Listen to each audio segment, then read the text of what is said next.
Olha, esse vídeo veio um pouco mais cedo no mês, né? Mas eu vim aqui contar pra vocês o que eu andei lendo depois de uma ressaca literária ali turbulenta.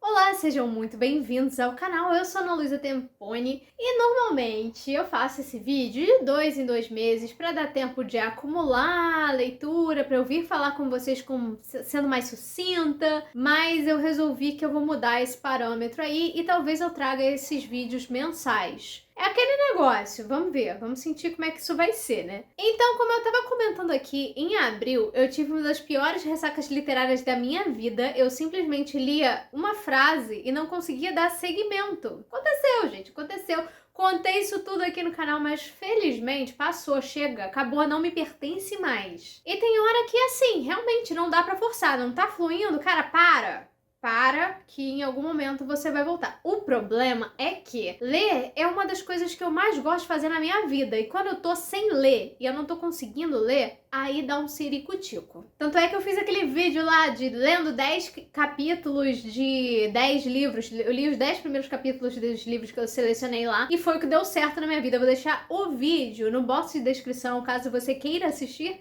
depois de ver esse daqui, né? Então, eu finalmente encontrei um livro que eu fiquei obcecada, que eu já contei qual foi aqui, mas eu vou contar aqui também todo nesse vídeo. E é isso, sem mais enrolações, vamos lá. E bom, caso você ainda não seja inscrito no canal e esteja gostando do conteúdo, seja bem-vindo e se inscreva. A pessoa tá empolgada, né? Eu tomei café demais. E deixa aquele like pra me ajuda muito, de verdade. Logo no inicinho de abril, eu fiz uma releitura, eu reli o polêmico, né? Eu li Harry Potter e a Pedra Filosofal de novo. Só que eu li em inglês porque o meu professor tinha me dito sobre o livro em inglês e eu quis conferir alguns artifícios que eu encontro aqui. Eu li a primeira vez em 2002, eu acho, se não me engano. Eu tinha 11 anos, então eu reli agora com 31, então foi uma experiência, assim, meio louca. Eu já vou contar. Eu acho que eu não preciso entrar em questão de história aqui, né? Todo mundo conhece. Eu li nessa versão de sebo porque eu não queria comprar um livro novo por N razões. Veio bem acabadinho, na verdade, mas deu pra ler. O miolo tá todo inteiro, só tava aqui no corte realmente meio zoadinho. Mas eu li nessa versão de sebo, que foi a mais baratinha que eu encontrei. Enfim, e aí eu aproveitei pra comparar com algumas outras obras que contém escola de magia e sociedades mágicas e tal, e depois, mais tarde nesse ano, eu entro nessa questão. Mas eu queria ter esse parâmetro e eu só queria comentar, porque eu li mesmo, e foi uma experiência assim, tipo, tinha a Ana criança lendo junto, que lembrava dos sentimentos que ela teve lendo essa história, e teve a Ana adulta analisando. Como todo mundo conhece isso daqui, eu não vou nem entrar em muito detalhe. E aí logo depois eu entrei ali no Simon Snow 2, que é o filho rebelde da Rainbow Rowell. Foi, como eu comentei aqui em alguns vídeos anteriores, não era um livro que costumo escolher pra ler, sabe? Esse é o tipo de livro que não me chamaria atenção, mas como eu comprei o primeiro no sebo e eu quis dar continuidade, aí eu já peguei o segundo pra fazer a leitura, né? Não, Ana Luísa, pra fazer o quê? Pra botar na sua testa? Pode ser também. Vamos ver se ia ficar bom. E esse aqui é bem mais curto em relação ao primeiro. O primeiro tem quase 500 páginas, esse aqui tem 350 e apesar do primeiro ter quase 500 páginas, é uma leitura muito rápida, porque tem muito diálogo, muito diálogo. Esse aqui também não fica atrás e as ações são muito ágeis nesse livro aqui. Então não é uma leitura difícil, sabe? De você dar continuidade, etc. Só que, diferente do primeiro, esse daqui tem uma dinâmica, assim... O primeiro a gente tem ali mais aquela dinâmica em Watford, que é a escola de magia do Simon, do Baz, da Penélope, da Agatha, enfim. Aqui a gente vai ter todos esses pontos de vista de novo, só que é uma road trip. Então esse daqui é um livro um pouco mais solto no mundo, apesar de manter essa coisa da sociedade mágica secreta. Então aqui a gente vai pegar ali o Simon e os amigos dele e o Baz. Acaba se tornando o namorado dele, só que eles estão ali num momento ali delicado.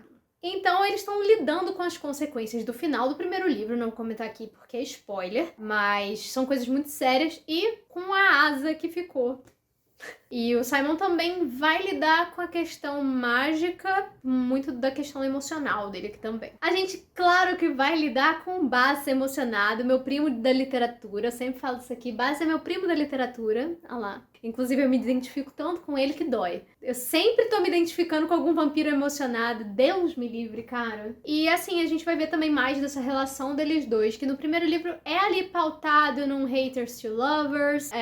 Tem essa dinâmica, né, do gato e rato, das inseguranças. Aqui a gente também vai ter inseguranças, mas de outra forma. Pessoas com muita emoção acumulada sem dialogar. O ponto de vista da Agatha e da Penélope também se mantém nesse daqui, embora um pouco menos. E a gente vai ter um personagem novo chamado Shepard, que é um humano que tem conhecimentos mágicos demais. Então ele acaba ali salvando a vida dessas criaturas ali de umas formas inusitadas. Então, como eu tava falando, a gente tem uma road trip aqui, todo mundo esculhambado das ideias depois do final do primeiro livro. E a gente tem a Agatha, que principalmente é a força motriz aqui. A Agatha, ela decidiu que não quer mais nada com o mundo mágico, foi pra Califórnia e falou: me esqueçam. Aí a Penélope liga direto pra ela, não atende, nesse nível aí. E nessa brincadeira, a Agatha tá o quê? Fez uma amizade ali, uma guria zen, uma dinâmica totalmente diferente dos amigos que ela se decepcionou muito, né, na Inglaterra. Só que essa guria zen tá ali envolvida numa sociedade secreta, pra variar. Só que é um pessoal, assim, promete que vai elevar o seu nível de consciência. É uma coisa pra você já ficar duvidando, né? Tem um tom ali de tipo: olha o Trambique, querida, entendeu? Nesse nível. E enquanto isso, a Penélope tá ali desesperada com a questão do namorado americano dela, e ela entende que o namorado dela tá querendo, né, terminar com ela, e ela fala: não, isso não é possível. Então é a desculpa que ela dá pro Bas e pro Simon, fala que o Simon precisa respirar novos ares e que eles vão fazer uma road trip nos Estados Unidos pra buscar a Agatha também, que ela tá preocupada. Só que na verdade a Penélope quer ir lá falar com o namorado dela. Não que ela não goste, não esteja preocupada com os amigos, mas Penélope, querida. Então a gente vai ter essa road trip aí, a gente vai passear aí pelos Estados Unidos com esses personagens, vai conhecer um pouco mais da sociedade mágica, como ela funciona fora da Inglaterra, vai ver personagens se entendendo, se desentendendo, pra variar, se enfiando em confusão no mundo mágico e no mundo humano também. E aqui também tem muito como os vampiros sobrevivem, é uma visão diferente do que a gente tem no primeiro livro, que a gente tem uma visão mais condenatória no primeiro, e no segundo a gente tem um vislumbre de como é viver sem ser considerado uma escória da sociedade. Eu particularmente amo representação de vampiros e amo coisa de sociedade de vampiro. Fã de Buffy, né? Já viu? E a gente vai ter o Bas encarando o próprio vampirismo de uma outra ótica também. Ele sem odiar a existência dele. Eu falei horrores desse livro, parece que ele assim é profundo, né? Mas não é. Tem uma profundidade de um pires. Mas ele cumpre a função de me entreter e de me importar com esses personagens, e isso é o que faz sentido pra mim. Então, eu gosto muito dessa história por isso. E aí foi depois dele que o meu tormento começou. Eu não acredito que tenha sido por causa do livro que eu fiquei de ressaca. Eu não conseguia ler nada. Começava 500 coisas e não conseguia dar continuidade. Aliás, eu tô com alguns começados ainda. Inclusive o próprio terceiro de Simon Snow que eu tentei emendar. E aí não foi, entendeu? Mas eu não é uma desistência, é só um momento que eu vou deixar pra daqui a pouco, sabe? Eu nem guardei ele de volta na estante, tá por aqui.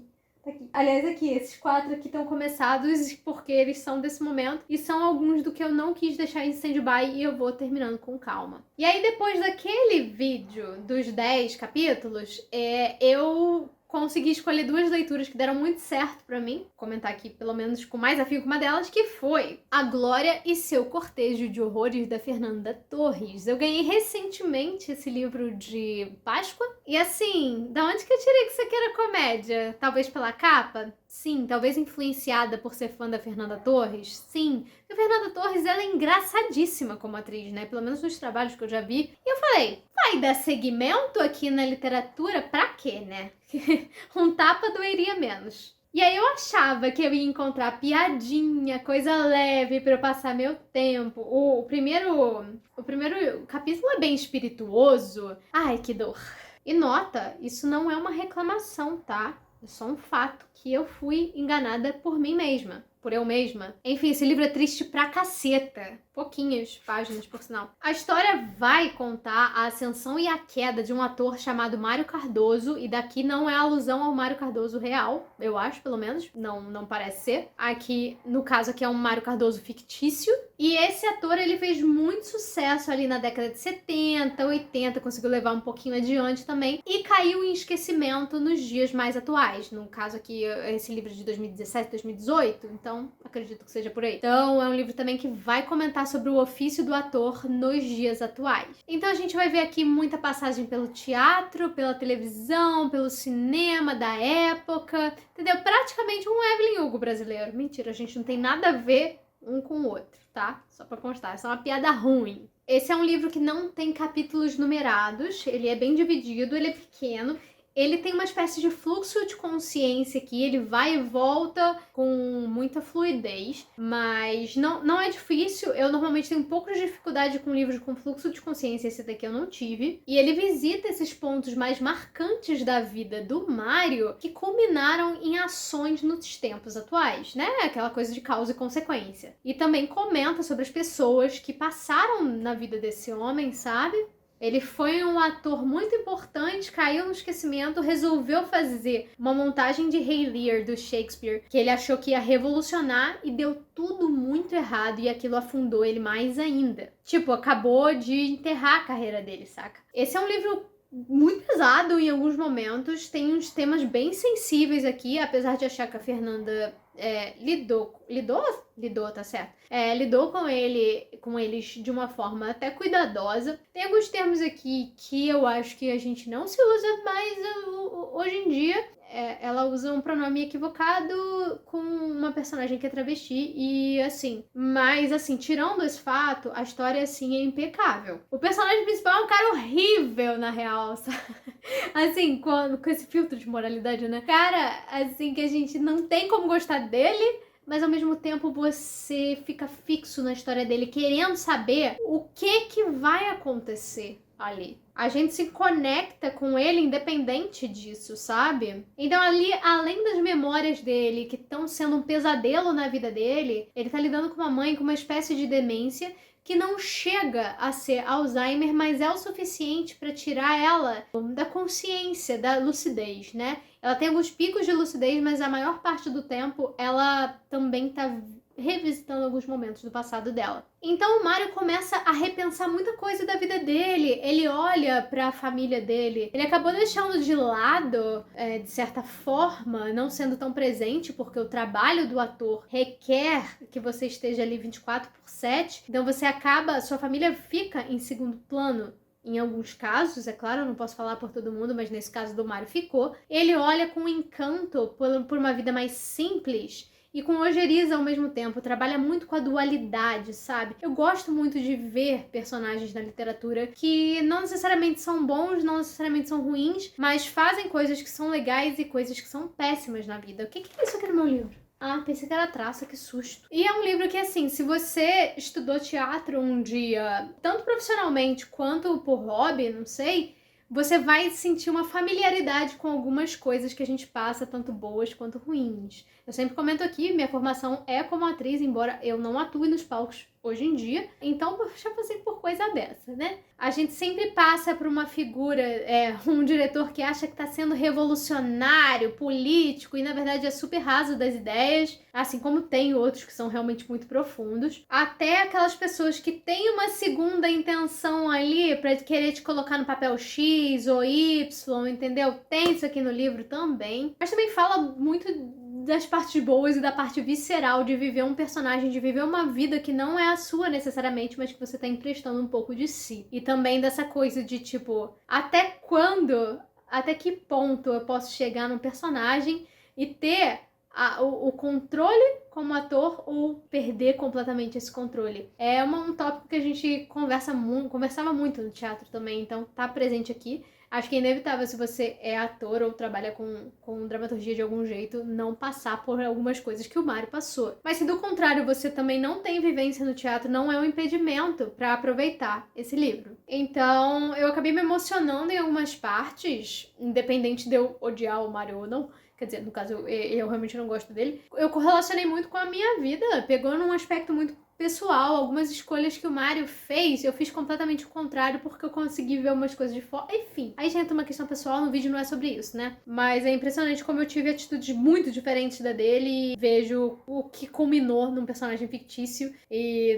na minha própria vida. Eu fiquei analisando, fiquei filosofando, sabe? Uma coisa assim, profunda, né? E o Mário viveu o ofício do ator em sua plenitude, coisa que, tipo, eu canalizei a atriz dentro de mim em outras coisas, aqui no YouTube, falando com vocês. Como escritora também, a minha atriz aqui dentro, embora não esteja nos palcos, ela é vital pra tudo que eu crio. Então, são caminhos completamente diferentes, mas falou muito comigo, então eu fiquei muito emocionada. O livro, ele critica muito o ofício do ator hoje em dia, no sentido de, tipo, antigamente as pessoas, até pouco tempo atrás, eu diria até coisa de 7 a 10 anos atrás, as pessoas estudavam muito. Ainda tem pessoas que estudam muito teatro pra poder exercer a profissão. Só que hoje em dia, o que as pessoas procuram, as agências procuram, os estúdios procuram? Quem tem muitos seguidores nas redes sociais e não o estudo necessariamente. Claro que não é todo mundo, claro que tem muita gente que se esforça e tá aí lutando, mas, bom, enfim, é a problemática toda das redes sociais nessa questão. E olha que esse livro é de 2017, tá? E você imagina como é que tá agora. Enfim, falei pra caramba, mas foi uma experiência muito boa e eu indico o livro, apesar da notinha que eu fiz aí. E conhecer a Fernanda Torres como escritora me surpreendeu muito. E ela escreve assim, ó, muito bem, te falar, hein? E por último, eu não vou me estender aqui sobre esse, porque eu já fiz um vlog de leitura ali, falando tudo que eu achei durante a leitura e tal, que foi a sessão de Kyoshi do FCI, que vai contar a história dos primórdios tempos da Avatar Kyoshi, pra quem gosta desse universo de Avatar, pra quem gosta da animação, pra quem gosta desse mundo, prato cheio, só vai. Vou estar deixando o link do vlog aqui no box de descrição, porque eu falei de tudo lá, gente, aí pra não estender muito esse daqui, né? Mas eu amei, esse daqui foi a minha obsessão. Eu ainda tô meio assim nesse buraco de Avatar de novo. Então, a única coisa que eu acho que eu não comentei tanto no vlog, porque eu ainda tava emocionada, eu não acho a escrita do autor boa não, tá? Mas a história é. Então, às vezes acontece isso. Tem vezes que eu acho que alguns autores não escrevem lá considerado tão bem, porque isso é tão relativo também, né? Mas a história é boa e aí você vai, entendeu? Eu acho que ele tem, eu não sei se, eu até, não, mentira, eu comentei isso no canal sim, no vídeo anterior. Meu gato tá escalando, fazendo uma merda. Enfim, eu acho que, eu não sei se foi uma questão de tradução, se foi uma questão do próprio autor ou se foi uma questão de bloqueio meu, mas algumas cenas são difíceis de visualizar nesse caso aqui, por isso que eu não acho que seja um livro assim incrivelmente escrito, mas pra quem é fã, bate no coração, sabe? Eu tô lendo o segundo agora, desse daqui, e eu quero ler no futuro os livros da Avatar do Ar, a Yang Chen, eu acho que é assim que fala, não sei, que também vão ser lançados pelo mesmo autor. Então, se você gosta de Avatar, vou estar deixando o link do vlog aqui no box de descrição. E agora fala pra mim o que vocês andaram lendo, o que foi bom, o que não foi tão bom assim, comenta tudo aqui embaixo. Se você gosta de algum desses livros que eu citei ou ficou interessado, comenta aqui também, a gente troca uma ideia. E é isso! Por hoje é só. Se inscreva no canal caso não seja inscrito, aquele negócio todo, tá? Deixa aquele like, me ajuda demais. Muito obrigada por você ter assistido o vídeo até aqui. Redes sociais ficam na descrição e a gente se vê no próximo vídeo.